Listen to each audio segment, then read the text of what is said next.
De retour en direct pour ce second panel de la journée, deuxième débat de cette matinée. Je rappelle que nous sommes ensemble jusqu'à 16h avec une après-midi divertissement et gaming. Et pour ce nouveau débat concernant l'encadrement juridique de l'e-sport, on accueille donc en plateau et à distance, merci d'être présent, monsieur David Clarinval. Vous êtes ministre des classes moyennes, indépendants et des PME. Aussi en plateau, en Zoom, monsieur Nicolas Bezombre, vice-président de France e-sport, professeur à l'Université de Paris, ainsi que Madame Valérie Glatini, ministre de l'Enseignement supérieur et des Sports à la Fédération Wallonie-Bruxelles. Et en plateau, vous le voyez, notre président Georges-Louis Boucher, président du mouvement réformateur. Et sont aussi présents avec nous pour ce débat en Zoom, Madame Chloé Hasson, avocate spécialisée dans l'e-sport. Ici avec nous, Samy Bessi, vice-président de la Belgian e-sport Federation. Et en Zoom également, Gilles Bruck, secrétaire politique au Jeunes MR. Et on commence avec vous, monsieur Nicolas Bezombre. Vous êtes donc en direct depuis la France. Merci d'être présent. Alors, monsieur Bezombre, comment est-ce que la France, bon, on le sait, elle est en avance. Comment vous gérez ça, vous, dans votre pays, au niveau de l'organisation, beaucoup plus importante que chez nous en Belgique ? Alors déjà bonjour à toutes et à tous. Ce qui s'est passé en France en fait, c'est-à-dire que depuis 2016 en fait, l'e-sport était d'une certaine manière toléré sur le territoire, mais était illégal suite à l'apparition du poker sur le territoire, qui avait changé la définition légale de ce qu'était le jeu d'argent et les jeux de loterie. Et donc il y avait une nécessité pour soutenir le développement du secteur sur le territoire de faire sortir cette pratique compétitive du jeu vidéo de ce régime des loteries afin de pouvoir développer le secteur, proposer des modèles économiques qui soient viables pour les différents acteurs des maillons de la chaîne de valeur. Et donc, c'est suite à la mise en place d'une loi, la loi pour une république numérique, qui a été portée par le gouvernement précédent et qui était pour la première fois en plus une consultation publique, que les pouvoirs publics français ont légalisé les compétitions de jeux vidéo sur le territoire, ce qui a permis finalement à de nombreux acteurs, qui soient commerciaux ou associatifs, de pouvoir avoir une activité qui soit reconnue, et en offrant également un statut de joueur professionnel aux compétiteurs qui étaient rémunérés pour leur activité de joueurs de jeux vidéo. Aujourd'hui, on a en France la chance d'avoir un fort soutien des pouvoirs publics, que ce soit les différents ministères avec lesquels le secteur travaille, ou bien avec les collectivités territoriales qui ont été évoquées sur la table ronde précédente, que ce soit les régions ou les villes, ce qui offre un dynamisme sur le territoire français, mais qui n'est pas non plus sans soulever encore certains freins et certains obstacles qu'il va falloir dans les années à venir certainement essayer de lever, que ce soit autour de l'accueil de joueurs étrangers, de la sécurisation et la protection des joueurs et des mineurs, ou encore la simplification fiscale des gains financiers, ou encore des rémunérations de ces joueurs. Merci monsieur Bezombre. Vous avez parlé du nom de votre loi. Moi j'ai déjà le nom pour la nôtre. Alors, loi pour un royaume numérique, on verra plus tard. Alors, prochaine question pour madame Chloé Hasson. Est-ce que vous êtes satisfaite de la gestion française de l'e-sport ? Bonjour à tous. Oui, vous m'entendez ? Oui. C'est bon, ouais. Bonjour à tous, merci de cette invitation. Alors, est-ce qu'on est satisfait ? Oui, c'était déjà un grand pas de reconnaître l'e-sport. Moi, je vais parler de mon spectre, qui est un spectre qui est 100% juridique. Est-ce qu'aujourd'hui, le CDD de joueur professionnel, tel qu'il est rédigé dans les textes, nous satisfait ? Malheureusement, non. Et il y a pas mal de choses à revoir et à améliorer sur ce CDD. Merci Madame Hasson pour cette réponse assez brève. On va passer à vous, Monsieur Clarinval, ministre fédéral. Est-ce que ce modèle français au niveau du statut vous inspire ici ? Est-ce qu'il nous inspire au final ? Bien, tout d'abord, bonjour à toutes et bonjour à tous. Je ne connais pas bien le modèle français, donc ça m'aurait bien plu d'entendre les remarques que l'interlocutrice précédente aurait voulu apporter au statut français. Mais en ce qui nous concerne en Belgique, je pense que nous avons en effet du retard par rapport à nos amis français, et qu'il serait donc judicieux, si pas de s'inspirer, puisque manifestement il y a des choses à faire, mais en tout cas à trouver une solution pour qu'il y ait une reconnaissance, un statut pour ces gamers qui, en effet, sont en train de monter en puissance. On l'a vu dans le panel précédent. Et je sais aussi que dans certains pays, j'ai des connaissances en Corée, on voit que là-bas, ils ont une longueur d'avance sur nous. Et donc, Plusieurs pistes sont à creuser, me semble-t-il, pour pouvoir apporter un statut. Il y a bien évidemment les pistes classiques, l'indépendant à titre principal, l'indépendant à titre complémentaire. Il y a aussi dans certains cas un statut salarié classique, mais on peut aussi être un peu plus créatif et partir par exemple sur le statut d'étudiant entrepreneur qui peut apporter des solutions jusqu'à 25 ans. Et alors au-delà, on peut aussi imaginer, en se basant par exemple sur la loi sur les plateformes collaboratives qui a été mise en place par notre Premier ministre actuel, puis c'était la loi De Croo, on pourrait aussi imaginer apporter des modifications à ce statut pour avoir une reconnaissance de ces joueurs et de cette profession en devenir. Merci, monsieur le ministre. Merci beaucoup, monsieur Clarinval. Et on va adresser notre prochaine question à madame Valérie Glatini, qui est en Zoom. Madame Valérie Glatini, pensez-vous que l'e-sport est un sport à part entière et est-ce qu'on se posera encore cette question à l'avenir ? Bonjour à tous, je suis ravie d'être parmi vous ce matin. J'aurais préféré que ce soit en vrai, comme disent les enfants, mais j'ai préféré jouer la carte de la sécurité parce qu'on sait que nos jeunes et nos étudiants en particulier à la veille d'une rentrée partielle de demain ne vivent pas très bien les mesures sanitaires. On les comprend, on les encourage, on sait à quel point le ordinateur dodo, c'est pas simple à vivre, donc bon courage, tenez bon. Alors ça a été dit par d'autres que moi et par des personnes plus qualifiées. C'est un secteur qui est en pleine expansion, un secteur qui est appelé à devenir un acteur économique à part entière et donc amené aussi à générer de la croissance et des retombées en termes d'emploi. Donc je pense que oui, il faut travailler sur la mise en place d'un cadre juridique et aussi le développement d'une économie souterraine. Alors on a parlé aussi de la nécessité de doter les e-gamers d'un statut professionnel propre. Alors vous m'avez posé la question, est-ce que c'est un sport ? On voit bien que l'e-sport est à la croisée de plusieurs secteurs, le secteur de l'emploi, le secteur de l'économie, le secteur des médias, le secteur numérique avec des compétitions virtuelles. Il y a aussi au niveau de l'économie toute une stratégie de développement, de fidélisation de supporters et de jeunes sportifs qui peuvent être drainés vers une pratique sportive. On peut disserter longtemps sur cette question. Bien sûr, en Fédération Wallonie-Bruxelles, on a une définition du sport qui est une activité qui génère une activité musculaire et cardiovasculaire. Et il y a un décret qui organise la reconnaissance des disciplines, donc comme du sport, et c'est sur la base de ces critères qu'il y a une reconnaissance d'une discipline et qu'elle peut ensuite être financée par les pouvoirs publics sur base d'une enveloppe fermée. Donc on n'a pas encore reçu de demande de la Fédération sport de reconnaissance. On comprend qu'à ce stade, il y a plutôt une demande de reconnaissance juridique des e-gamers et de professionnalisation du secteur, mais évidemment, on sera attentif à cela. Il est clair qu'on sait bien, ça a été dit par d'autres comme moi aussi, l'e-sport, ça peut générer des bénéfices très intéressants pour les jeunes. Il y a des études qui montrent qu'il y a une amélioration des compétences, par exemple, en matière de représentation dans l'espace, en matière de coopération entre joueurs, en matière de meilleure coordination aussi entre le geste et l'esprit, entre le cerveau et le corps. Et bien sûr, c'est un élément très important, le plaisir que l'activité peut générer.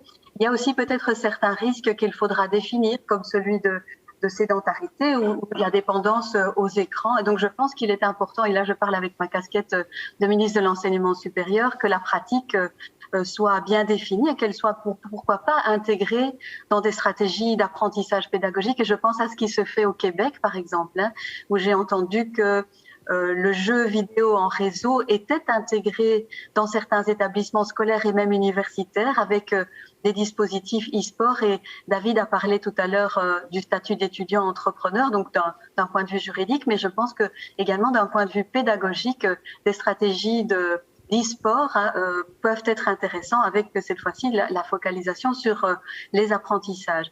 Il y a un aspect important aussi, cette fois-ci c'est avec ma casquette de ministre de la Jeunesse, qui doit être évoqué, c'est celui de la protection des gamers mineurs. Donc ça doit faire l'objet évidemment d'une éventuelle insertion dans une stratégie jeunesse en Fédération Wallonie-Bruxelles. Je pense qu'il y a un dernier aspect qui est important à souligner, cette fois avec ma casquette ministre des Sports, c'est la logique de développement économique et publicitaire de nos clubs et fédérations professionnelles qui inclut déjà l'e-sport, c'est bien connu.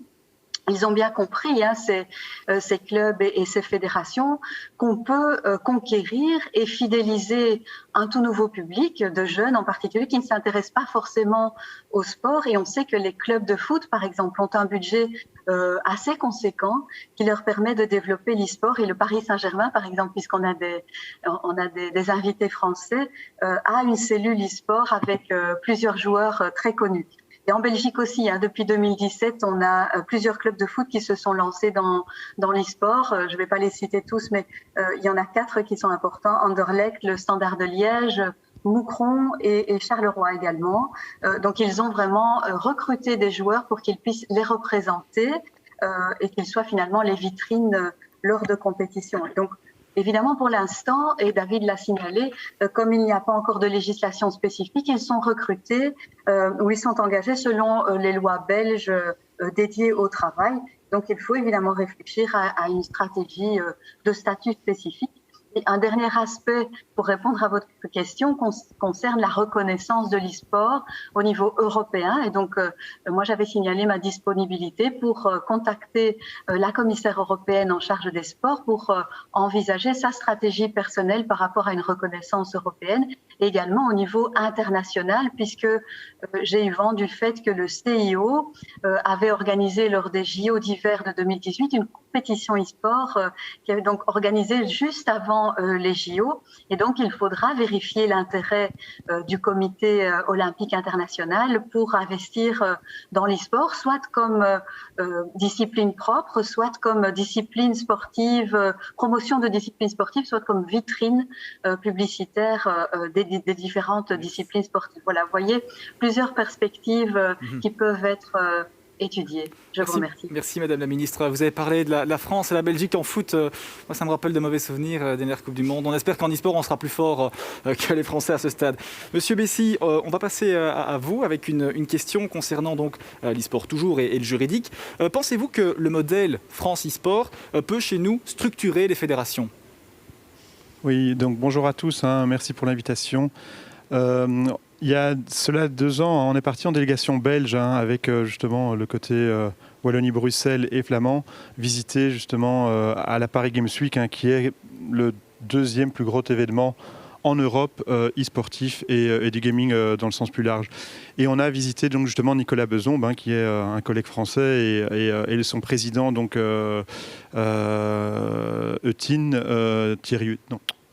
Stéphane Eutin, qui est très proche du milieu du sport et du milieu de l'e-sport. Et en fait, on est venu à un constat que ce qu'ils ont fait était avant-gardiste. Donc, ils ont vraiment pris contact avec tous les pouvoirs publics. Et ce qu'ils ont vraiment voulu mettre en avant, c'était mettre l'e-sport un peu dans le secteur économique. Avec du recul, on s'est dit, c'est intéressant, mais essayons de faire mieux. Donc, on a regardé les autres modèles, donc les modèles allemands, dans lequel qui accepte beaucoup plus même des visas pour les e-sportifs qui viendraient de l'étranger, ou le modèle britannique, qui sont tous des modèles plutôt de l'Europe de l'Ouest. On est encore, avec la BESF, en train de regarder ces différents modèles. Ceci étant, moi je suis content en tout cas d'être invité aujourd'hui sur un plateau avec des ministres et des secrétaires d'État. Parce que voilà, avant d'aller voir les ministres et secrétaires d'État, on voulait faire d'abord une recherche en interne de ce qu'on voulait proposer. Tout simplement parce que l'e-sport, c'est quelque chose de tout nouveau et tout le monde peut s'y connaître ou pas s'y connaître en e-sport, mais ce qui est important, c'est de proposer sur des faits. Et donc, quand Georges-Louis Boucher m'a contacté pour faire partie et parler e-sport, j'ai été ravi parce que voilà, il faut avoir l'audace de venir dans un secteur qui est quand même parfois un peu polémique, il faut le dire. Et donc, j'ai directement répondu à l'invitation pour justement faire l'événement qui se passe aujourd'hui et en parler ensemble. Merci beaucoup. En tout cas, on est très heureux de vous avoir. Georges-Louis Boucher, j'ai l'impression que vous vouliez réagir aux propos de Samy Bessy. Non, mais j'ai été invité à réagir, en fait. Mais simplement, effectivement, c'est un sujet sur lequel on n'attend pas les partis politiques. Et souvent, c'est un sujet qui est méconnu. Et comme tout ce qui est méconnu, on en dit beaucoup de choses et parfois aussi des bêtises. Alors, c'est clair qu'il y a des enjeux sociétaux. On a parlé de l'addiction, on a parlé de la protection de la jeunesse, etc. C'est un fait. On ne peut pas considérer qu'on pourrait avoir une pratique où on doit pas s'inquiéter de dérives potentielles. Mais ça ne reste que des dérives qui sont marginales à côté de ce qui est un événement, qui permet le développement de toute une série de personnes, mais aussi un grand développement économique. On en a parlé lors du plateau précédent. Et donc, pour donner un exemple, c'est pas parce qu'il y a des gens qui roulent à 250 km/h sur l'autoroute qu'on interdit les voitures. Donc ici, vraiment, on veut avoir une approche qui est extrêmement positive dans sa capacité, je le disais, de déploiement d'individus qui ont fait ce choix, qui ont un intérêt. Alors, vous savez, je suis fan de Formule 1. Il y en a qui disent c'est quand même bizarre de passer sa journée derrière un écran à jouer. On peut trouver très bizarre de passer son temps à courir derrière un ballon ou à tourner autour d'un circuit, voire même à faire de la politique. Donc, l'un dans l'autre, je pense que ça, chacun peut avoir sa perception personnelle des choses, mais une passion, un intérêt, ça ne s'explique pas. Je crois qu'on doit respecter cela. Mais en plus, derrière, on n'est pas uniquement dans de la mansuétude. Il y a un véritable enjeu économique, ça a été dit, et donc un enjeu de société. Et par rapport à ça, je crois qu'il faut distinguer 3 types de reconnaissance. Il y a la reconnaissance, bien sûr, d'un sport comme une fédération. Est-ce que ça, c'est la priorité ? Je n'ai pas le sentiment, pour avoir discuté avec les acteurs, dans le sens où ce n'est pas un secteur qui a besoin, comme d'autres, parfois, de quelques soutiens financiers pour dire d'organiser des compétitions ou autres. Ici, on n'est pas du tout là-dedans, puisqu'on l'a dit, c'est une industrie qui rapporte plus que le cinéma et la musique réunis. Il y a un deuxième cas de figure, c'est le statut d'e-sportif étudiant. Alors là, ça devient beaucoup plus intéressant. Si vous avez 14, 15, 16 ans, que vous allez faire une compétition à l'étranger, vous manquez parfois certains jours de cours. C'est la même chose pour nos athlètes COIB, par exemple. Et donc là, ça a vraiment du sens de pouvoir leur octroyer ce statut pour qu'ils puissent à la fois développer une carrière de gamer tout en continuant leurs études, parce que ce sont aussi des carrières qui sont limitées dans le temps. A priori, mais on ne sait toujours pas ce que ça va donner puisque c'est très neuf. Mais on imagine mal quelqu'un qui commence à faire du e-game à 10 ans, 12 ans, 14 ans et à 65 ans qui est toujours en place. Donc, il faut quand même aussi prévoir des reconversions. Et le troisième point, qui à notre sens est le plus important, c'est bien sûr le statut fiscal et social de ces joueurs, selon 2 catégories. Il y a la catégorie des joueurs qui jouent le week-end, après les heures de boulot, etc., et qui de temps en temps ont des petits gains en participant à des compétitions. Là, il serait très pertinent de leur appliquer le statut, et ça a été dit tout à l'heure par David, de la loi De Croo de 2016, qui est l'économie de la plateforme, donc tout ce que le numérique a modifié dans l'économie, où jusqu'à 6 390 €, vous n'avez pas de cotisation sociale, vous n'avez pas d'impôt. Ça permet de légaliser toute une série de petits gains aujourd'hui qui passent en dessous des radars. Deuxième catégorie, ce sont les e-gamers pro, qui eux génèrent des revenus, parfois des revenus relativement importants. Et donc, dans ce cas, il est intéressant d'avoir un statut comme celui, par exemple, des sportifs de haut niveau, pour permettre de déployer l'activité, mais surtout qu'ils accompagnent des développeurs de jeux. Alors, vous devez savoir qu'au mois de février, le ministre des Finances a déjà indiqué que le statut fiscal pourrait s'appliquer à un e-gamer pro, ou en tout cas à un e-sportif, pour être tout à fait précis, pour autant qu'il travaille pour un développeur belge. Donc, son employeur est belge. Il est belge, il est dans une activité de e-sport. Dans ce cas, les règles en matière de précompte s'appliquent également à ce e-sportif. Mais on le voit bien, ce sont des interprétations extensives d'une loi existante, la loi de 2007. Donc notre rôle, c'est d'essayer de clarifier les choses, de rassurer tout le monde et surtout aussi d'offrir une protection sociale. Merci Georges-Louis Boucher. Vous avez parlé de Formule 1. On verra tout à l'heure. Il y a une petite surprise à ce niveau-là. On continue avec vous aussi. Vous êtes présent, Gilles Bruck. Vous travaillez au niveau des jeunes et mères. Alors Gilles, vous êtes intéressé par l'e-sport. Vous avez notamment avancé un certain nombre de propositions. Qu'en est-il ? Voilà, bonjour à toutes et à tous. Voilà, écoutez, la position des jeunes et mères, elle est neuve, elle est récente, mais pas tant que ça en fait.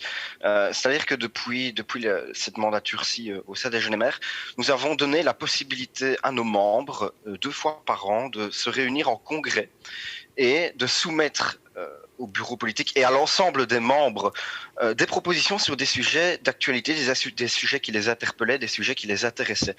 Et dernièrement, au congrès d'hiver, donc au mois d'octobre, novembre, dans ces eaux-là, l'e-sport est apparu sur la table tout à fait naturellement, ce qui prouve justement, comme certains des intervenants l'ont dit, l'intérêt des jeunes envers ce sujet-là.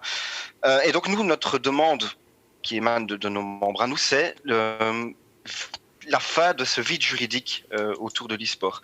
Alors qu'est-ce qu'on appelle le vide juridique? Justement, Monsieur Boucher et Madame Glatini ont donné pas mal d'éléments de réponse. Finalement, qu'est-ce qu'on pourrait appeler le statut d'e-sportif? À partir de quand est-ce qu'on devient un e-sportif? Est-ce que c'est une question de fréquence de tournoi? Est-ce que c'est une question de montant de gain? Il y avait également la question des mineurs, puisque ça a été dit lors de la première partie du débat, l'âge moyen des gamers est de 37 ans. Maintenant, ils ne sont pas les seuls, il y a des plus jeunes, il y a des jeux, prenons Fortnite par exemple, qui visent clairement un public un peu plus jeune. Qu'en est-il, puisque ces jeunes dépendent de leurs parents, voilà, ils jouent, ils font des tournois eux aussi, ils sont amenés à gagner peut-être de l'argent. Qu'en est-il de leur protection à eux, mais également de la protection de leurs parents? Les études, puisque certains gamers sont également étudiants. Qu'en est-il? Est-ce qu'il y a possibilité, voilà, peut-être de s'aligner sur le statut des étudiants, comme ça a été dit, entrepreneurs, mais également des étudiants sportifs? Est-ce qu'on pourrait pas, voilà, il existe aux États-Unis, surtout au niveau des universités, des clubs d'e-sport, de gaming. Il y a des compétitions université contre université. Est-ce qu'on ne pourrait pas reconnaître ces étudiants-là? Peut-être, pourquoi pas mettre en place un système de bourse pour ceux-ci? Mais voilà, Madame Glatini parlait également tout à l'heure de l'encadrement de tout ce qui est dépendance aux jeux vidéo. Voilà, est-ce que le fait de reconnaître ça au niveau universitaire, est-ce que ça ne pourrait pas permettre de mettre une structure d'accompagnement de ces jeunes qui sont du coup reconnus par leur université, donc accompagnement psychologique, accompagnement peut-être dans tout ce qui est démarche administrative. Voilà, je pense qu'au niveau académique, il y a tout un panel de professionnels qui pourraient intervenir là-dessus. Voilà, ce sont les différents points que nous avons pu soulever. La reconnaissance des tournois, justement, puisqu'il faut encadrer les e-sportifs, est-ce qu'il ne serait pas nécessaire d'encadrer également les e-tournois, les matchs et les championnats qui en découlent? Comment, peut-être en mettant en avant les différentes fédérations qui existent déjà, peut-être en mettant un minimum de réglementation autour des tournois pour éviter de partir entre guillemets dans tous les sens et qu'on ait vraiment une base fixe pour tout le monde. Et pourquoi pas, là je rejoins peut-être ce qui avait été dit avant, les aides, puisqu'il est très difficile, comme ça a été dit, d'attirer le top 10 des équipes dans des gros tournois ici en Belgique. Pourquoi est-ce que l'État ne pourrait pas peut-être venir en aide dans ces différentes organisations pour qu'elles prennent peut-être un peu plus d'ampleur et que donc elles participent au développement de l'e-sport ici en Belgique. Merci Gilles pour ces précisions. Je rappelle que nous sommes en direct sur Twitch et sur Facebook. N'hésitez pas à poser toutes vos questions sur ces deux canaux-là. On les relayera, Oran et moi. Et une question, voilà une justement, qui s'affiche maintenant. Elle s'adresse à Monsieur Desbombe. Les joueurs sont-ils suffisamment protégés en France par la loi qui a été votée? Faut-il la modifier? Je pense que Chloé sera encore plus à même de répondre à cette question-là, mais je vais juste l'introduire. Aujourd'hui, depuis donc la loi pour une république numérique et l'article 102 de cette loi et les décrets d'application, il existe un statut donc de joueur professionnel qui a été proposé, qui est emprunté directement à un modèle qui est celui du sport, à savoir le CDD de sportif professionnel, qui est donc aujourd'hui le CDD de joueur professionnel de compétition de jeux vidéo. Ça partait d'une bonne volonté, à savoir protéger les joueurs, leur offrir une protection sociale, le droit de cotiser pour leur chômage et ainsi de suite.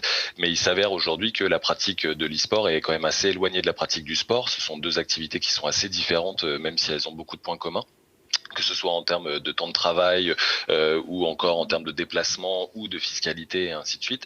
Et donc il s'avère que aujourd'hui le CDD qui a été donc mis en place est très peu utilisé maintenant 4 ans après. On se rend compte qu'il est voire plus du tout utilisé parce que il est peu adapté à la fois pour les structures, parce qu'il y a quelque chose qui a été assez peu dit, mais c'est qu'on est sur un modèle économique assez précaire dans l'e-sport. On parle beaucoup de l'expansion économique du secteur, mais qui est assez fausse.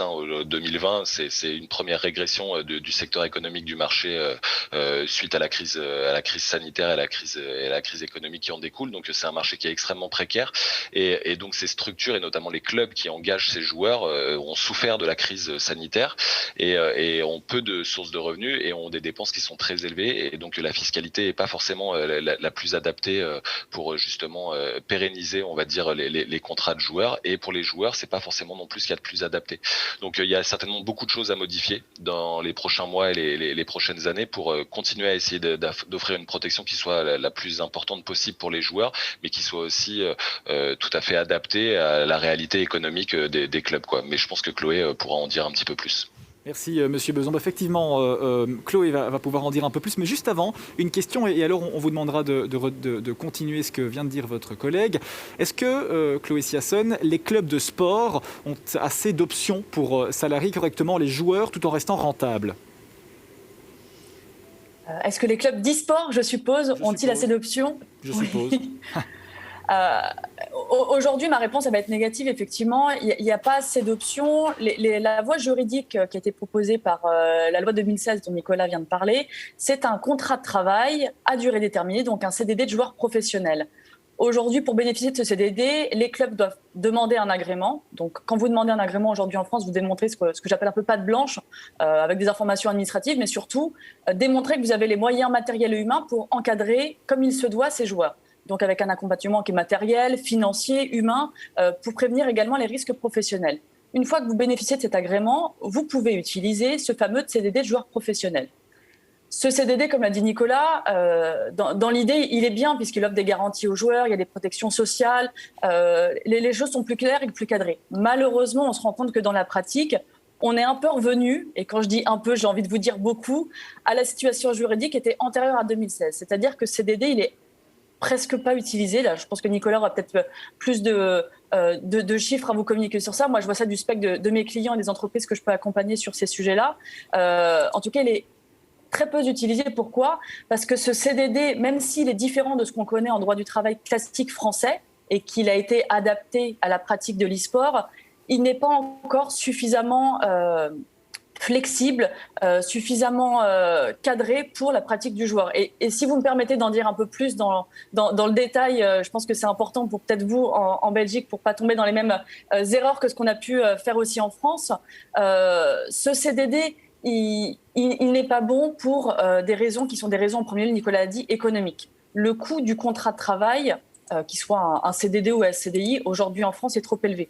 Quand vous voulez employer un joueur professionnel, vous avez des charges sociales qui s'appliquent en tant qu'employeur, qui sont très importantes. Et aujourd'hui, les structures dans l'e-sport n'ont pas forcément les moyens d'embaucher des joueurs sous la forme d'un contrat de travail. Ça, à mon sens, c'est la première barrière à l'utilisation de ce CDD.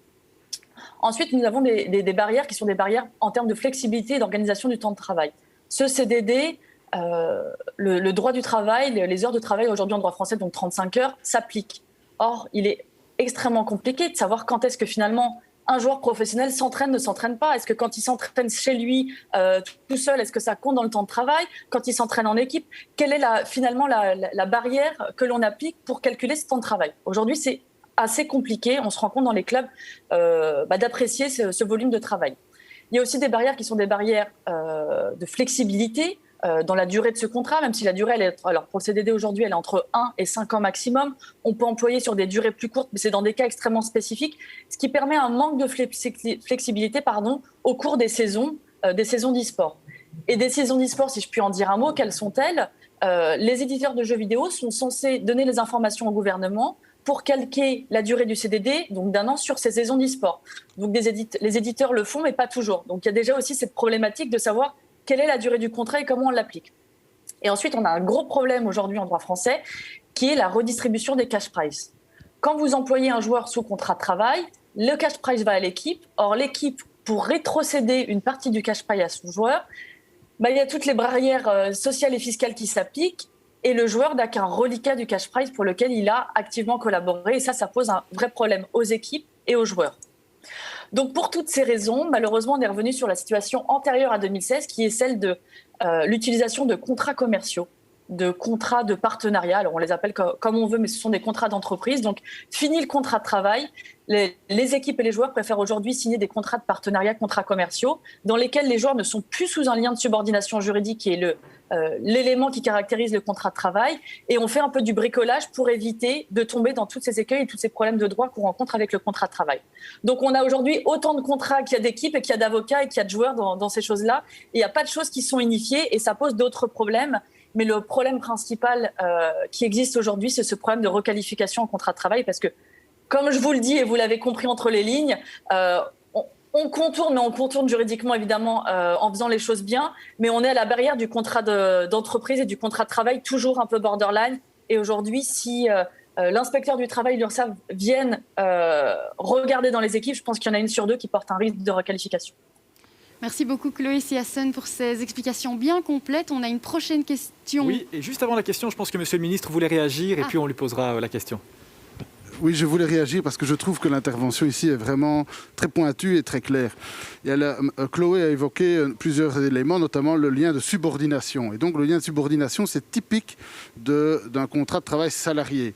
Donc, il ne faut pas exclure les contrats de travail salariés parce que dans certains cas, ça s'y prêtera peut-être avec des professionnels qui auront vraiment à long terme une possibilité d'avoir un contrat.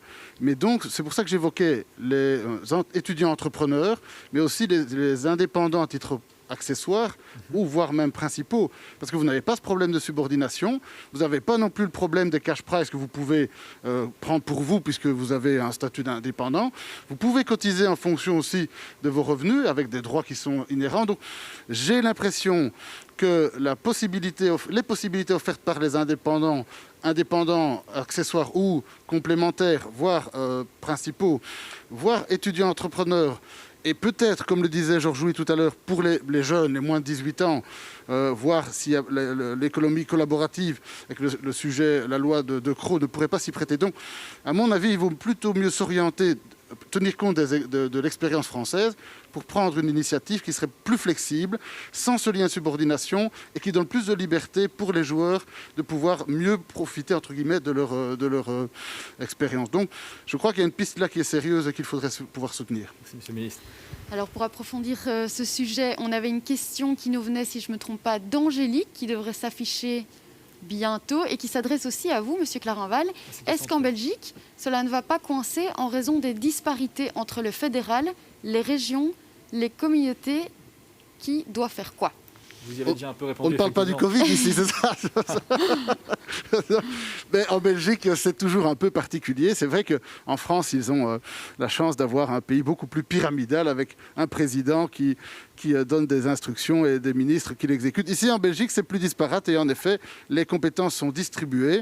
C'est comme ça que vous avez vu que ma collègue Valérie Glatini, tout à l'heure, est intervenue parce qu'en effet, toute la politique sportive en tant que telle est une compétence qui est dédicacée aux communautés, voire aux régions, puisqu'on sait aussi que là, les infrastructures sont scindées. Donc, il faudrait qu'on travaille à plusieurs et pouvoir se coordonner parce qu'en effet, les subsides, par exemple, qui sont octroyés aux professionnels sportifs ou par exemple aux étudiants sportifs.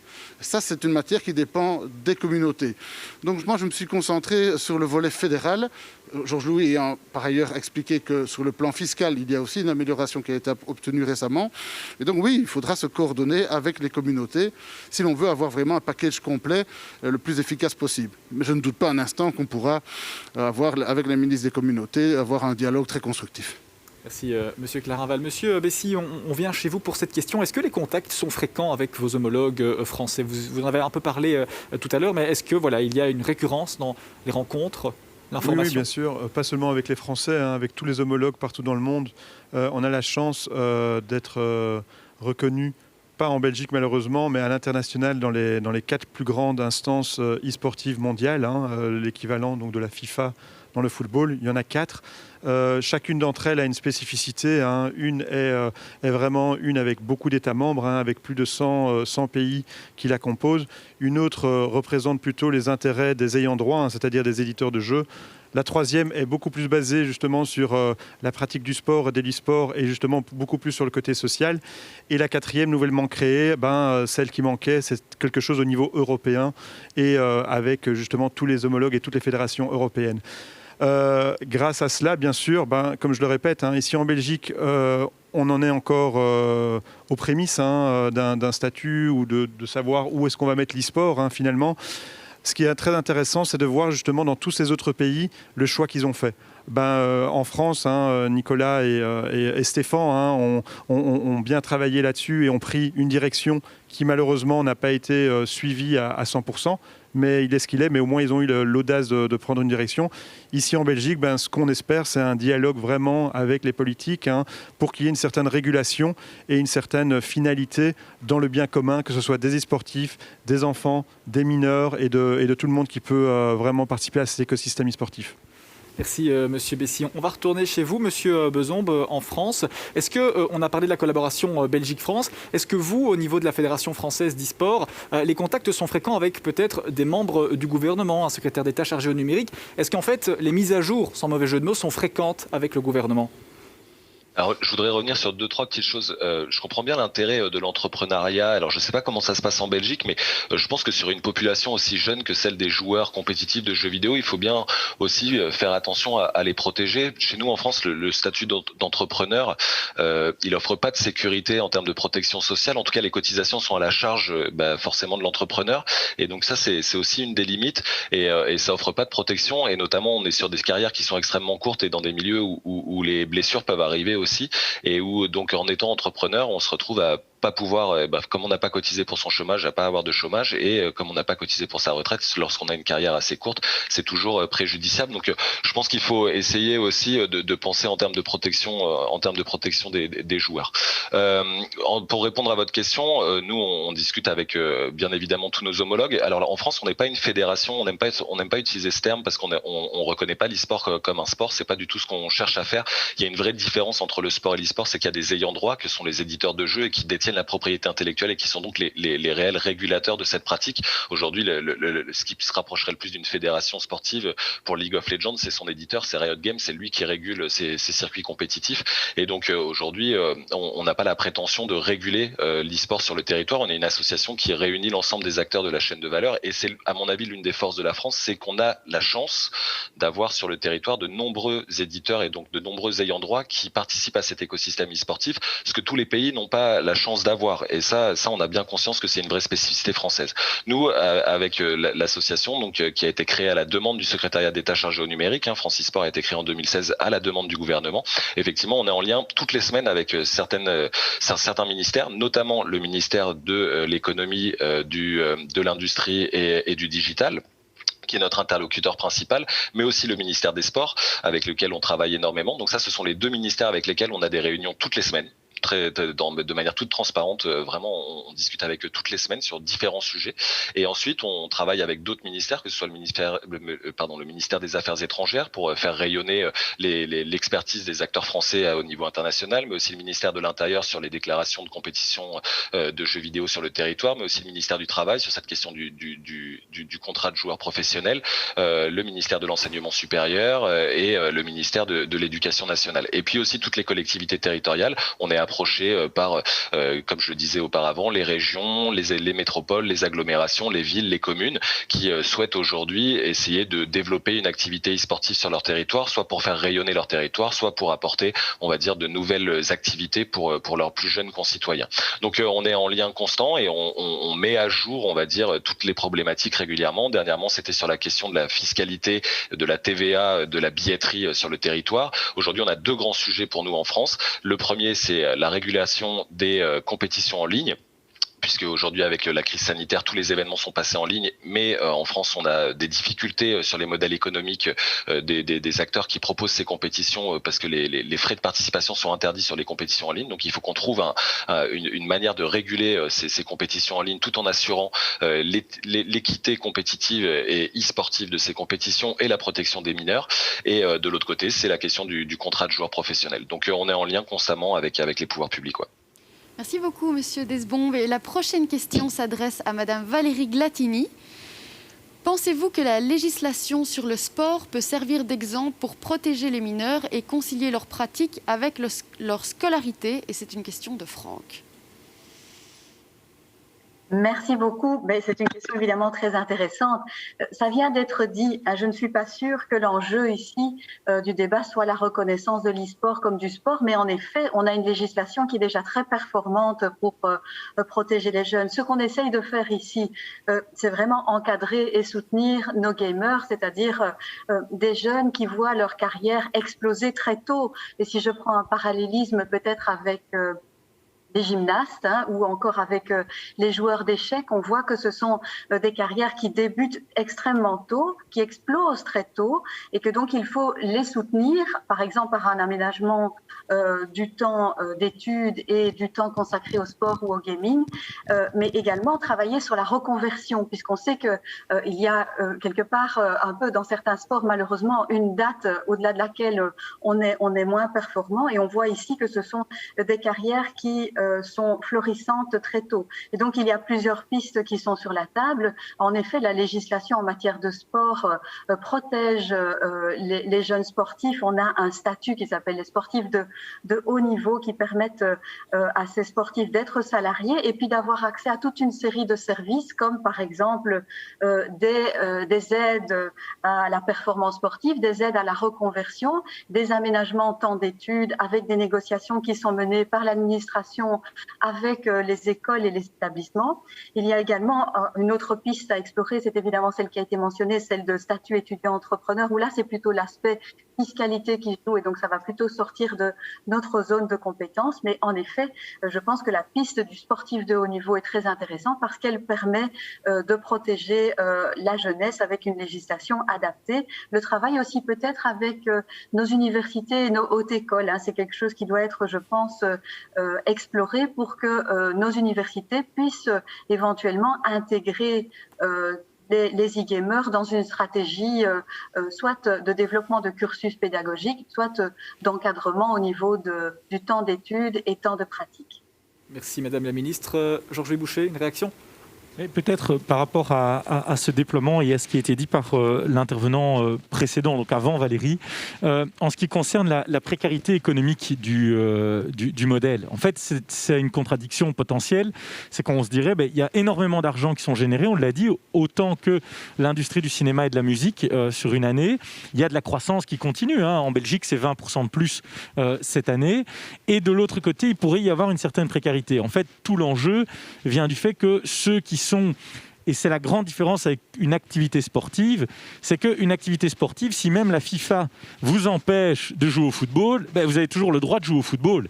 Vous ne serez peut-être pas une compétition reconnue par la FIFA, mais le fait d'avoir un ballon, de courir et de respecter les règles du jeu, c'est pas la FIFA qui peut matériellement empêcher quelqu'un de jouer au football.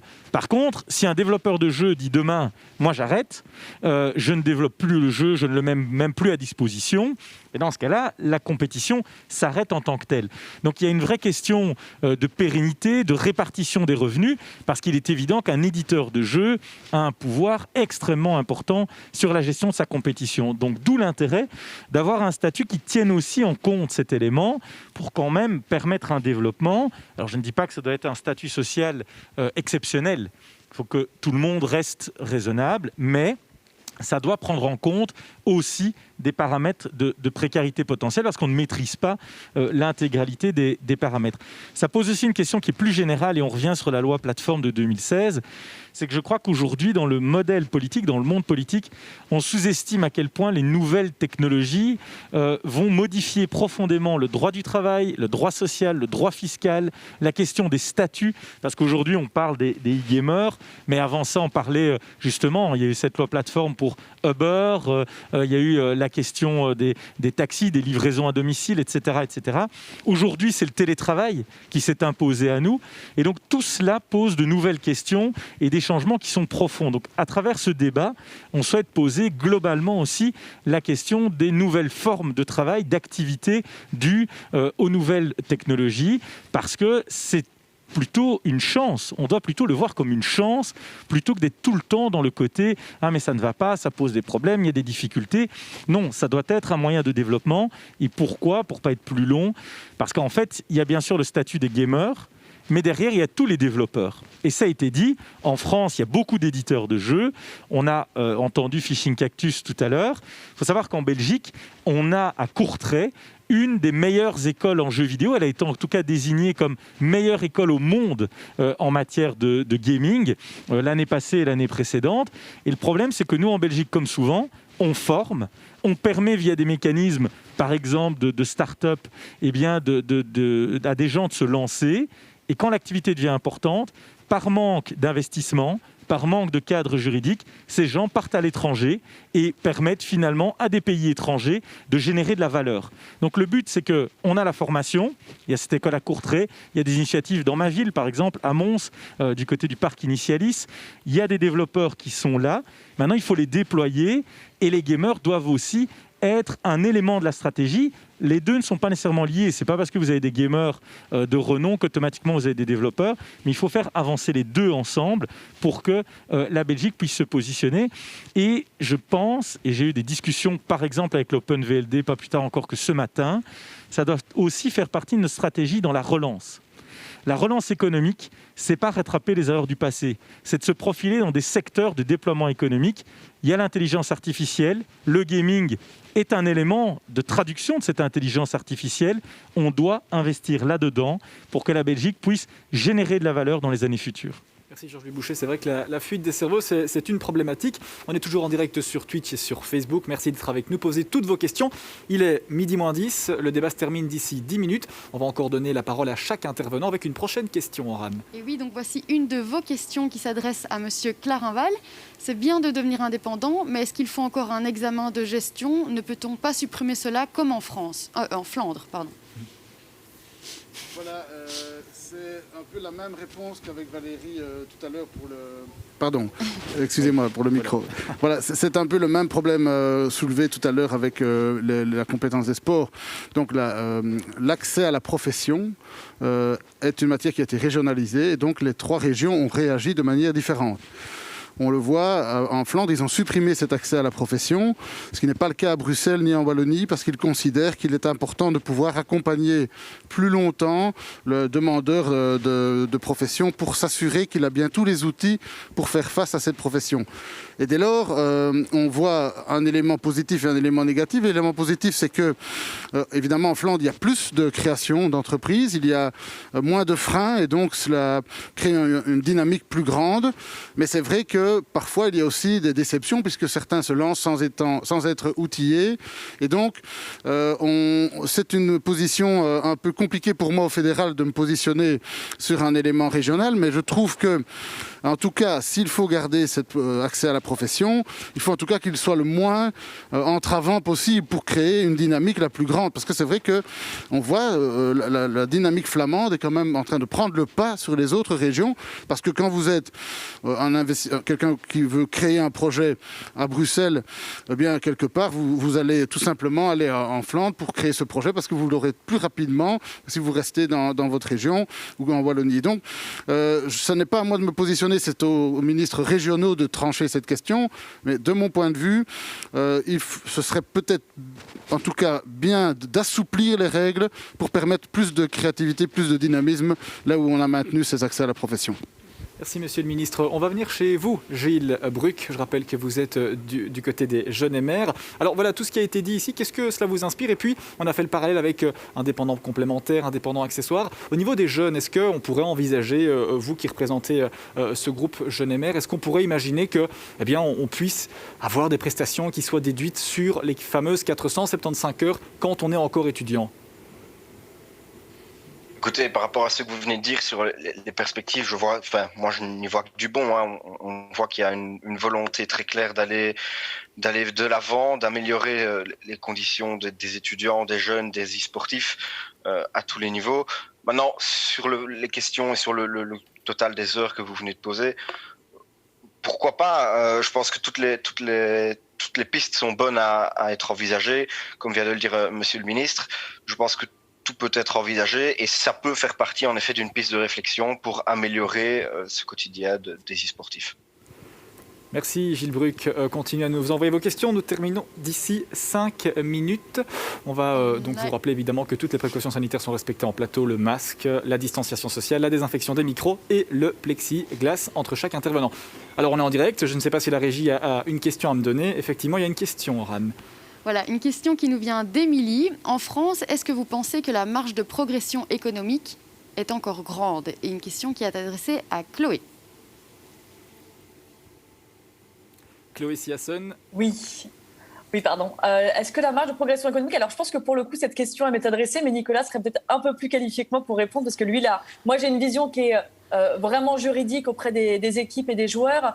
Nicolas, lui, sa qualité de représentant de France eSport a une vision beaucoup plus globale. Je pense que la marge est effectivement grande en termes de développement des équipes et des joueurs à ce niveau-là. Maintenant, je ne suis pas certaine des chiffres qui sont avancés, des comparaisons qui peuvent être faites avec d'autres secteurs. Aujourd'hui, en France, la problématique qu'on rencontre, c'est la considération économique du secteur est encore un peu trop faible. On nous demande pour pouvoir bénéficier de statuts un peu particuliers, de dérogation par exemple, d'avoir un poids économique plus important. Donc oui, la marge, à mon sens, elle va être importante. Maintenant, ça ne va pas se faire en un jour. Maintenant, sur les perspectives, je me permets de laisser la parole à Nicolas qui saura beaucoup plus répondre que moi, je pense. Alors Nicolas, allez-y. Oui, pour corroborer ce que dit Chloé, bien évidemment, je pense qu'aujourd'hui, il y a de belles perspectives. Aujourd'hui, pour vous donner des chiffres concrets, le marché économique de l'e-sport en France, c'est 50 millions d'euros. Ce qui n'est pas grand-chose, hein, on se le dise. Là, j'entends beaucoup de chiffres depuis ce matin qui parlent du marché du jeu vidéo, les 180 milliards qui sont annoncés. Aujourd'hui, quand on parle d'e-sport, on ne parle pas de jeux vidéo, on parle vraiment d'une pratique très spécifique. Et encore une fois, c'est pour ça que je le soulève, hein, le marché de l'e-sport, c'est moins d'1 milliard d'euros. Si on le compare au marché du sport à l'international, le marché du sport à l'international, c'est entre 500 et 700 milliards d'euros. C'est-à-dire qu'on a un rapport de 1 à 500, voire de 1 à 700 entre l'e-sport et le sport. Donc on voit bien à quel point l'e-sport, c'est assez petit encore, mais c'est effectivement un marché qui est en forte croissance, bien que pour la première fois depuis 2008, il était en régression sur 2020, hein, je le répète. Tout le monde se gargarise du fait que l'e-sport aurait énormément bénéficié de la crise sanitaire. C'est totalement faux. Le gaming, le jeu vidéo au sens large en a certainement profité, mais l'e-sport en souffre énormément. Il y en a beaucoup de structures qui ont dû fermer sur l'année précédente. Donc c'est quand même assez précaire comme marché, je le répète. Donc oui, il y a beaucoup d'opportunités en France, bien évidemment, que ce soit au niveau des équipes, on le voit bien, aujourd'hui on a de plus en plus d'équipes professionnelles qui performent au plus haut niveau, hein. Il y a encore 4 ou 5 ans, on en avait 3 ou 4, aujourd'hui elles sont plus proches du nombre de 10, donc c'est plutôt réjouissant, mais c'est surtout, on a beaucoup d'acteurs dans les autres maillons de la chaîne de valeur, que ce soit des producteurs de contenu, des diffuseurs de contenu, des plateformes digitales de coaching ou des choses comme ça. On a énormément d'acteurs. On a la chance d'avoir aussi le premier incubateur au monde de start-up dédié à l'e-sport et à l'innovation dans l'e-sport qui a été créé en France, qui s'appelle Level 256, qui est un vrai moteur et un vrai levier de dynamisme sur le territoire français. Et ça, c'est une vraie chance que l'on a. Donc, on a plein de possibilités. Et encore une fois, on a ce soutien des pouvoirs publics de manière générale qui est assez fort, et notamment du ministère de l'économie qui cherche évidemment à favoriser ce développement économique. Il nous manque peut-être, à mon sens, des investissements publics au niveau national. On a beaucoup d'investissements publics qui sont au niveau local de la part des collectivités territoriales, mais au niveau national, c'est plus délicat pour le moment.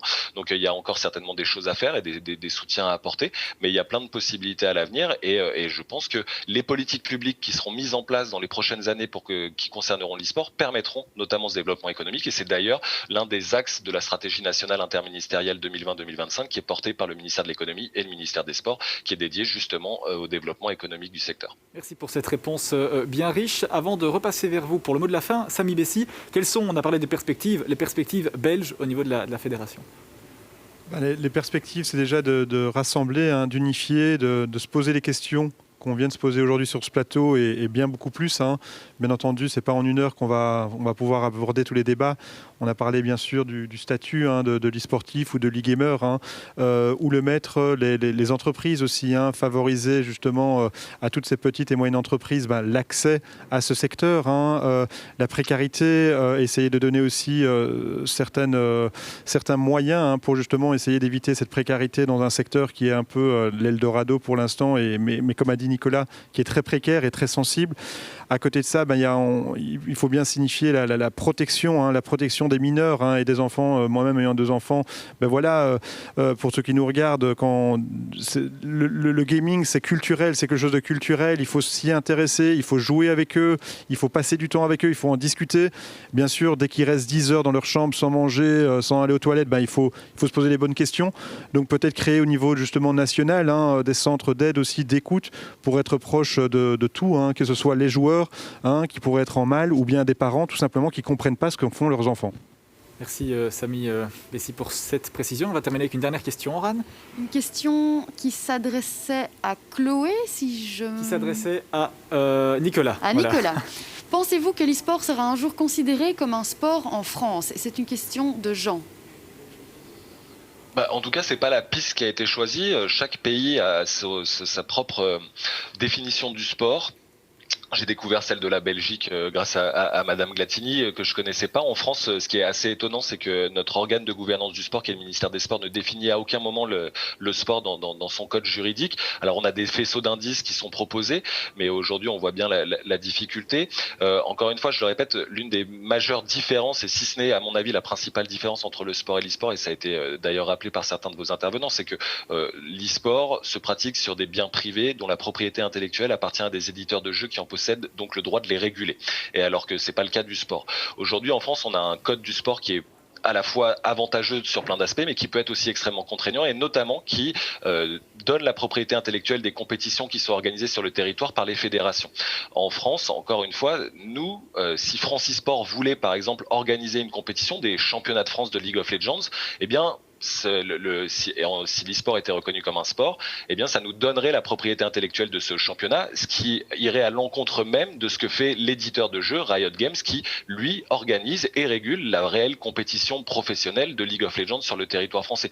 Donc ça nous mettrait en porte-à-faux par rapport à cet ayant droit, et donc potentiellement ça ferait on prendrait le risque que cet éditeur parte du territoire français parce qu'il se retrouverait à ne plus pouvoir effectuer son activité sur notre territoire. Donc c'est pas du tout en tout cas aujourd'hui la direction qui est prise par la France, et ça n'empêche pas à l'e-sport de se développer en France. C'est-à-dire que bien que l'e-sport ne soit pas reconnu comme un sport, ça ne l'empêche pas de pouvoir, encore une fois, je le répète, bénéficier de certains, en tout cas qu'on puisse discuter avec les pouvoirs publics, avec même le ministère des Sports, même si on ne cherche pas à faire reconnaître l'e-sport comme un sport, et ça nous empêche pas de pouvoir faire avancer le secteur sur certains aspects, comme dans un premier temps, comme on l'a dit, la légalisation des compétitions sur le territoire, ou en tout cas la protection des joueurs. Donc ça prendra peut-être plus de temps que si l'e-sport était reconnu comme un sport. On parlait d'émettre des listes de joueurs de haut niveau, comme on le fait pour les listes de sportifs de haut niveau. C'est sûr que si l'e-sport était reconnu comme un sport, ce serait peut-être plus évident. Mais aujourd'hui, est-ce que ce serait le plus adapté? C'est pas dit. Donc on se dirige pas en tout cas pour le moment vers cette option. Mais c'est pas en fait, comme c'est un choix qui est très institutionnel, c'est un choix qui est très culturel. C'est-à-dire, il y a des pays qui reconnaissent l'e-sport comme un sport. On a évoqué le cas de la Corée du Sud, on pourrait parler de la Russie ou de la Turquie, par exemple, qui le font aussi. Mais il y a d'autres pays qui reconnaissent l'e-sport par d'autres pouvoirs publics, par d'autres organes de gouvernance, que ce soit par exemple le ministère de la jeunesse et de l'éducation au Danemark, ou que ce soit le ministère de la culture en Suède. Nous, en France, c'est le ministère de l'économie. Donc ça peut être d'autres voies qui peuvent être empruntées. Merci, Monsieur Beson. Et Georges Louis Boucher pour la clôture. Oui, très, très rapidement, et pour commencer peut-être sous forme de boutade, maintenant qu'on sait qu'en communauté française, c'est l'activité cardiovasculaire qui détermine le sport, je pense qu'il y a de nouvelles catégories qui vont certainement être plaidées en la matière. Mais plus sérieusement, je pense que Nicolas a fait une distinction qui est fondamentale et qu'on doit suivre tout au long de cette journée et pour les mois prochains au niveau de notre travail. C'est la distinction entre le gaming et l'e-sport. Donc j'ai vu aussi sur les réseaux sociaux les commentaires, etc. Je crois qu'il ne faut pas mélanger les deux. Notre volonté, c'est vraiment de développer le gaming dans sa globalité au sein de notre pays. Par rapport à des développeurs, on a parlé de la formation. Et au sein du gaming, il y a une catégorie particulière qui est l'e-sport, qui, à notre sens, a une vraie capacité de déploiement. Tout à l'heure, Valérie évoquait les différents clubs professionnels qui, effectivement, se lancent là-dedans. La Pro League a elle-même une e-Pro League. Et donc, ça va générer tout un faisceau de nouvelles possibilités que nous souhaitons accompagner, et également au niveau des joueurs. Donc, on se rend bien compte, et tout à l'heure, ça a été indiqué quand on parlait de phénomène culturel. La question aujourd'hui qui se pose aux politiques, c'est pas est-ce qu'on en a envie ou pas envie. C'est un fait de société. Et est-ce qu'on tire le maximum et le mieux de ce fait de société, c'est-à-dire avec un encadrement qui n'est pas trop lourd, mais qui permet d'éviter les dérives, avec des statuts fiscaux, sociaux, pour permettre du déploiement économique, du développement d'activités, ou est-ce qu'on fait comme maintenant, comme si ça n'existait pas? Et pendant ce temps-là, oui, il y a des plateformes qui s'organisent, il y a toute une activité qui se déploie, et quand on en parle, c'est souvent négativement. Ce n'est pas le choix que le mouvement réformateur a fait. Nous souhaitons en parler positivement et surtout tirer le meilleur de de l'ensemble des acteurs du secteur. Merci Georges Boucher. C'est vrai que gaming e-sport, on parlera de ces différences dans le débat de l'après-midi. Chloé Siassen, Nicolas Bezombe, Monsieur Clarinval, Samy Bessy et Georges Boucher, merci d'avoir été présents pour ce panel et pour ce deuxième débat de la matinée qui va déjà la clôturer.